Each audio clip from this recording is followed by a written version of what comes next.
Olá, aqui quem fala é o professor Danilo Souza. Nós vamos abordar sobre questão aqui primeiramente de genética, certo? Com esse mesmo vídeo eu vou falar sobre genética e depois sobre ecologia.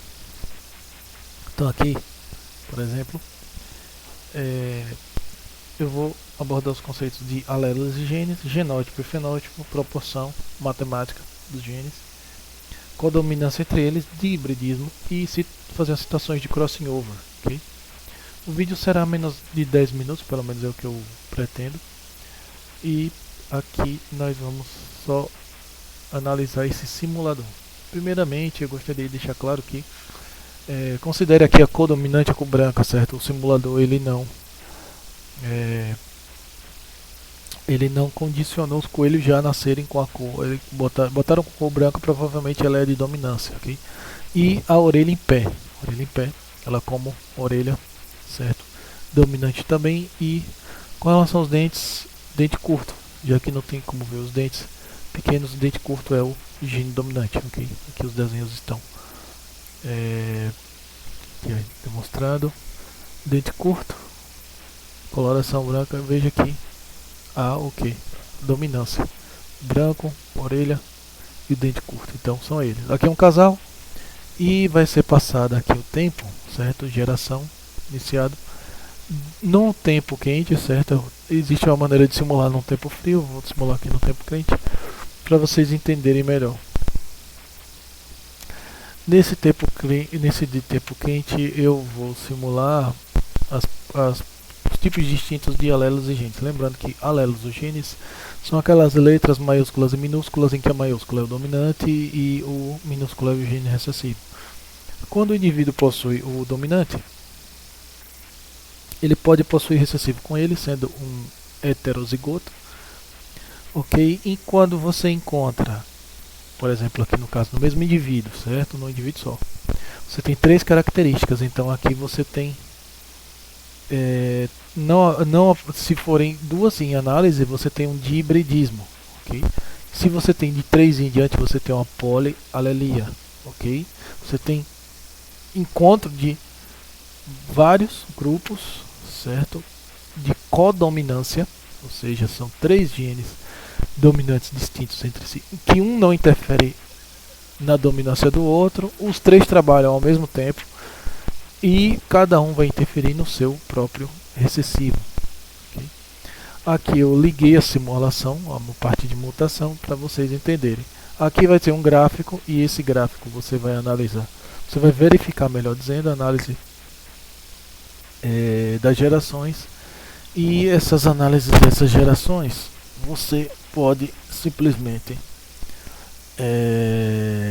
nessa análise de gerações, você pode simplesmente verificar quais modificações genéticas, ok, vão ocorrer. E essas modificações ocorrem lá no crossing over durante a meiose, ok? Lembrando lá do crossing over na meiose, quando os gametas se encontram, ok? Lá da embriologia. Então vamos lá. Passando o tempo, essa primeira parte, você tem ainda aqui a formação de escala. Quando chegar na geração 1, vai haver uma quantidade significativa de indivíduos.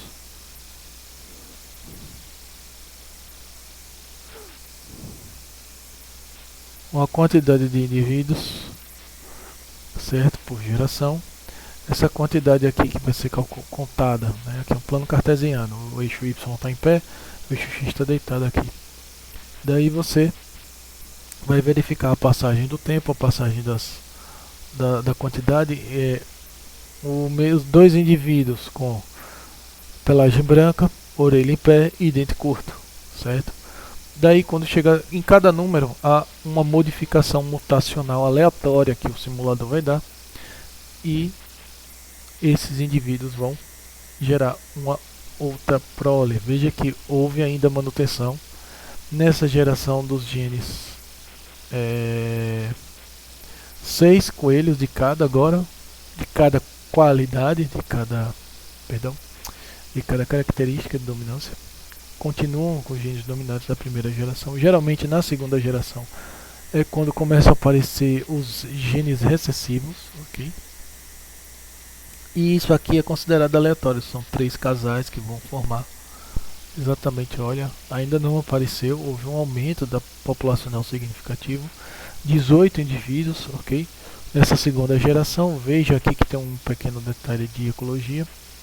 O espaço, né, o hábitat deles, né, o lugar onde eles vivem, né, e está relacionado diretamente a soma dos hábitats desta população, certo? Você tem lá no reino, filo, classe, ordem, quando você chega na espécie, dentro da espécie você tem várias populações espalhadas daquela mesma espécie ao redor do mundo. Então aqui nessa espécie, nessa localidade, esta população aqui tem uma área de vida, ok? Uma região toda em que a espécie ela pode migrar e se movimentar.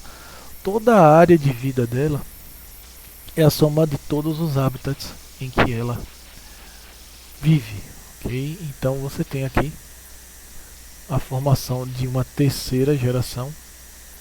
Vamos lá, quando forma a terceira geração, aí você já encontra uma quantidade maior de indivíduos. Veja, com a quantidade bem maior de indivíduos, 57, 55.